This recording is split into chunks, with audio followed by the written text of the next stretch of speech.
I stopped writing about life during my husband's training and the first year out of training on June 26th, 2014. And I know because I looked it up.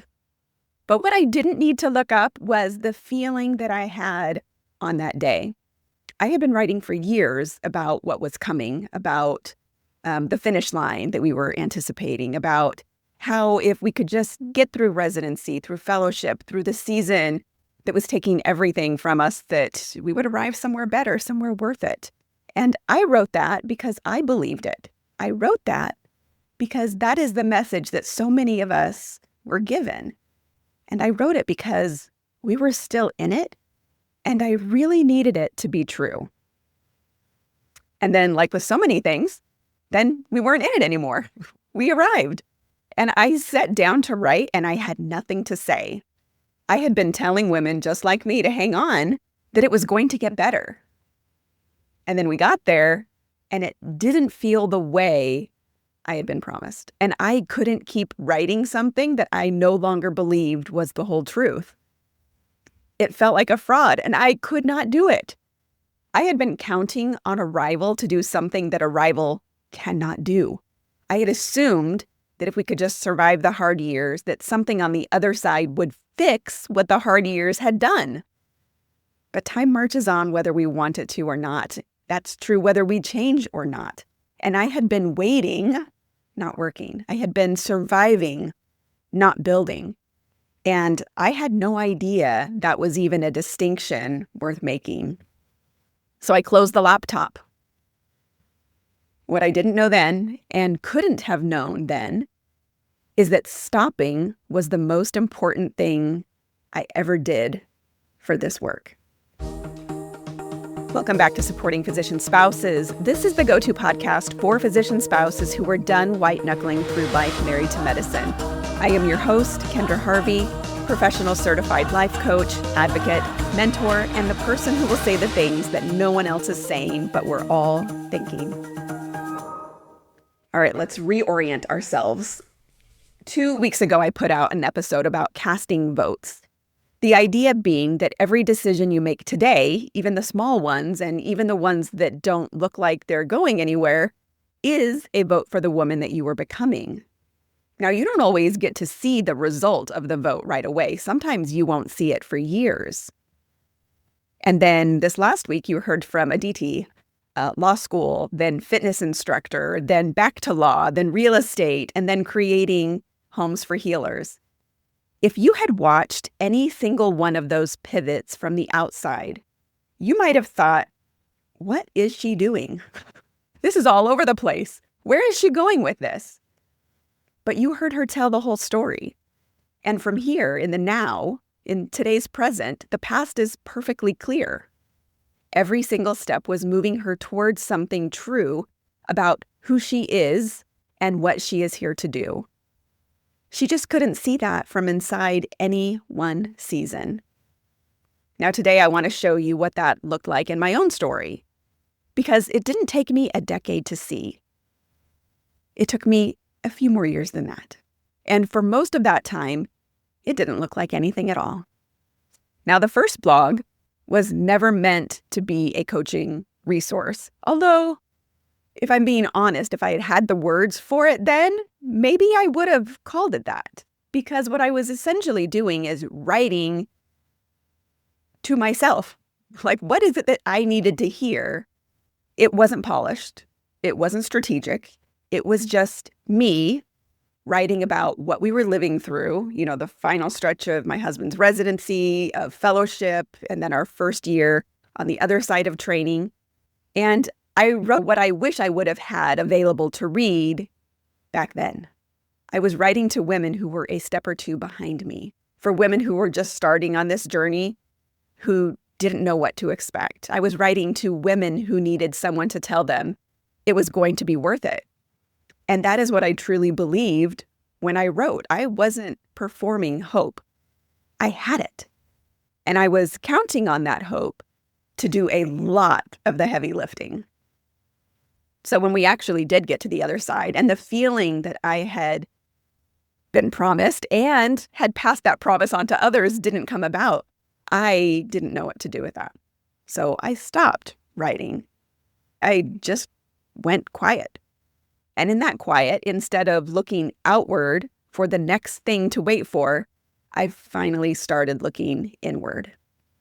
That was the first time I really started doing the work of figuring out what was actually going on inside me, why the thing I had been waiting for wasn't doing what I needed it to do. That work took years. It wasn't linear, it wasn't clean, but it eventually led me to coaching, to training, to building something I could offer to other women who were living what I had lived, who needed something more than just wait, it gets better. Which is how the second blog started. The coaching blog was different. It was professional, intentional. It had a purpose and an audience and a direction. And for a while, it was moving. I was committed to weekly posts. And I did that for about a year. And then it slowed. And then it went quiet, too. Not with the same weight as the first one carried when it stopped. This was quieter than that. It was more like a slow exhale. A wondering, does this matter? Is anyone actually reading this? What am I doing? And is this going anywhere? That one felt more like fatigue. And here is what I know now that I couldn't have known then. I'm writing a book right now. It's done. I keep messing with it in edits. I keep reworking passages and chapters. I have a book that I can look at. And it draws largely from the writing in that very first blog. The one that I wrote when I was disoriented and couldn't keep telling a story I no longer believed. That writing from that season is the foundation of something that is going to reach women I haven't yet met.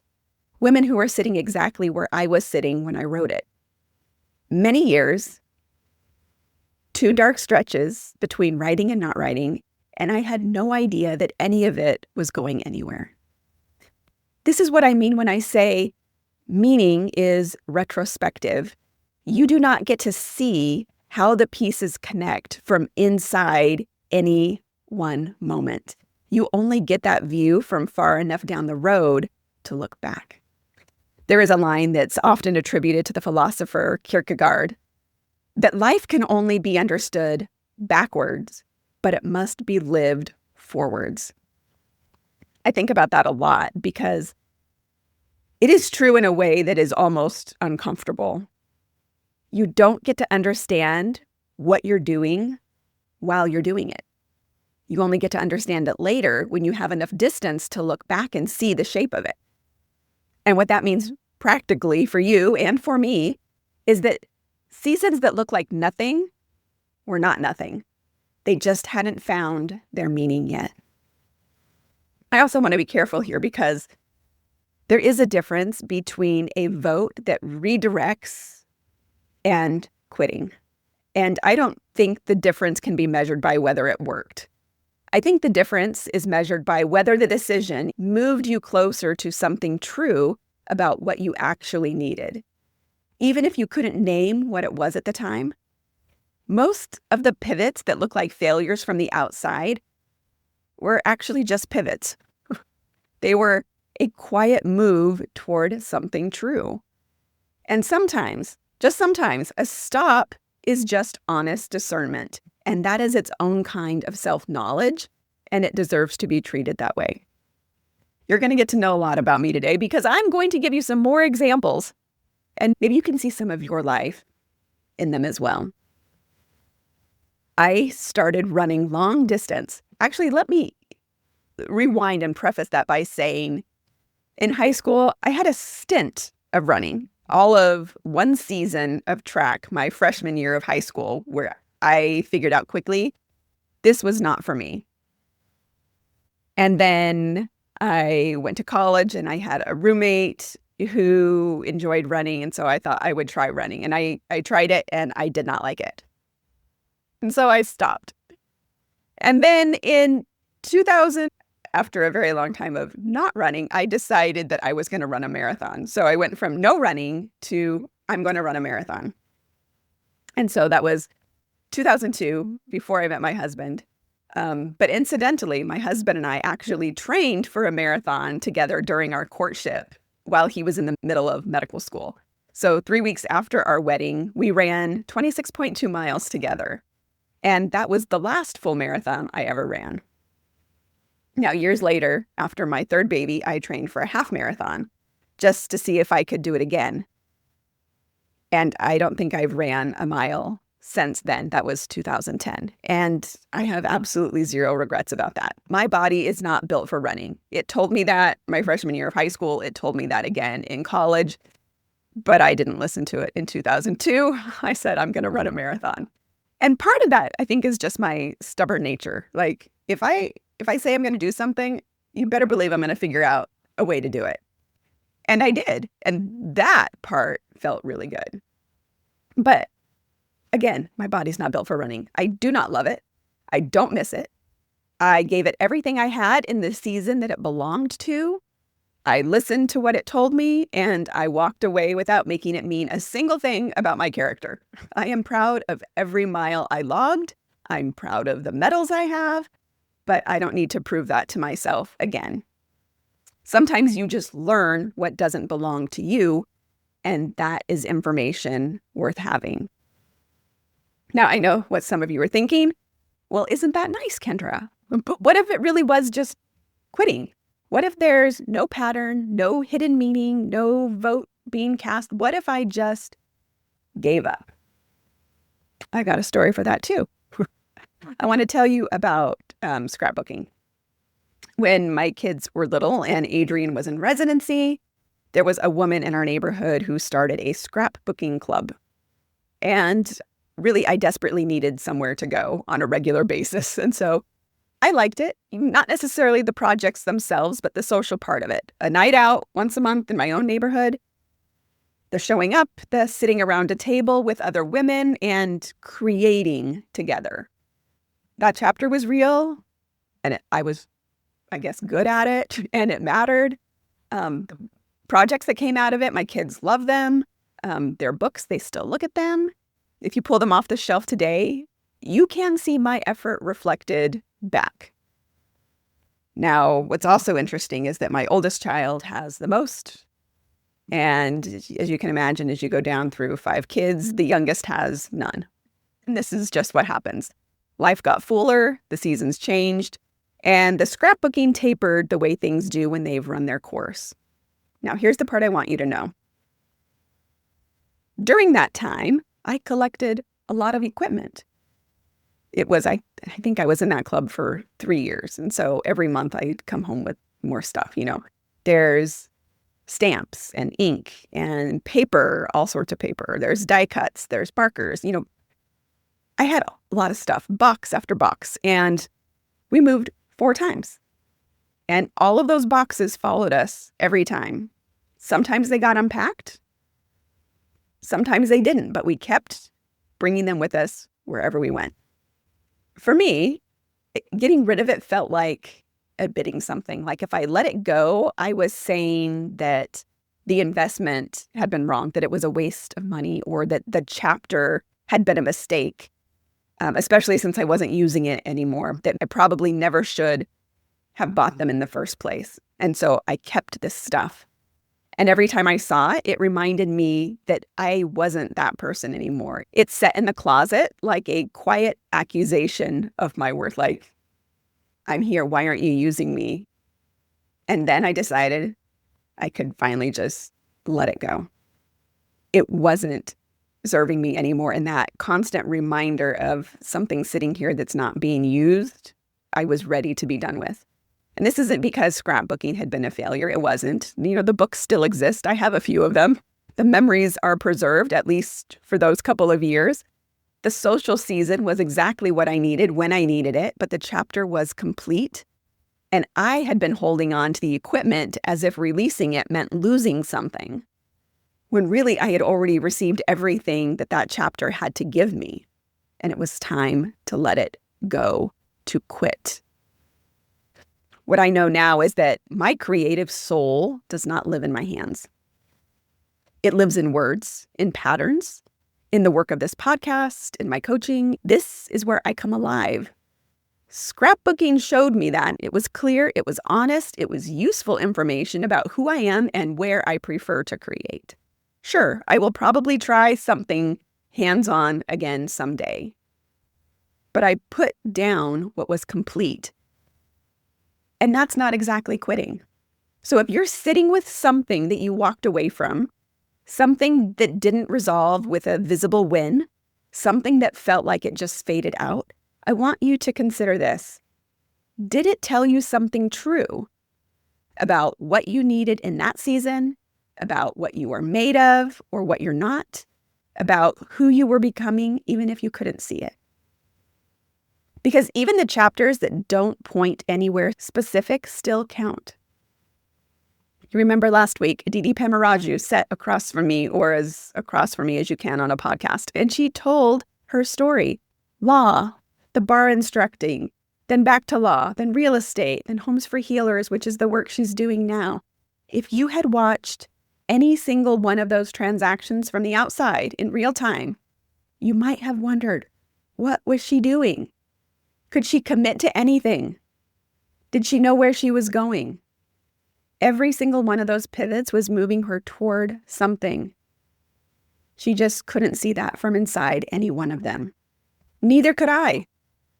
Standing at the finish line of training, feeling hollow and silent and closing a laptop I didn't know how to open again, I had no idea that that was the most important thing that I had done for the work that I am doing now. I couldn't see it because I was inside of it. And I want to ask you something. What is yours? Not Aditi's story, not mine, yours. What is the thing you walked away from that you're still making mean something about your character? What is this season that you're still carrying like my box of scrapbooking supplies through move after move because letting go feels like admitting it was wrong? What pattern have you been living that you haven't yet stood far enough back from to recognize? Because it might not be failure. It might just be a vote you haven't looked back far enough to see yet. If you are sitting in a season that doesn't add up yet, I want you to know that is not a sign you are behind. It is not a sign that you are broken. It is not a sign that you made the wrong choices or that the pattern doesn't exist. It's just a sign that you can't see from where you're standing.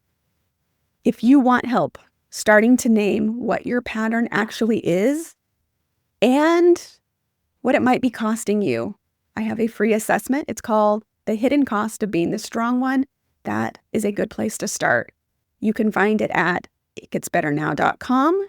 In the right-hand corner, there's a button that says Start Here. Go there, take the assessment. It's fast, it's free, and it will give you a place to start. The votes that you didn't know you were casting are still counting, every single one of them. Thank you for spending this time with me. If something in today's episode stayed with you, I want to hear about it. You can find me at itgetsbetternow.com or on Instagram at Supporting Physician Spouses or at Kendra_itgetsbetternow. Reach out and tell me what resonated, what questions are sitting with you, or what you want to hear more of. And if this podcast has meant something to you, I would love it if you took a moment to rate the show and leave a review. It's one of the most meaningful ways you can support what is being built here, and it helps other physician spouses find this community when they need it most. I am here because of you. I'm building this for you, and I will see you next week.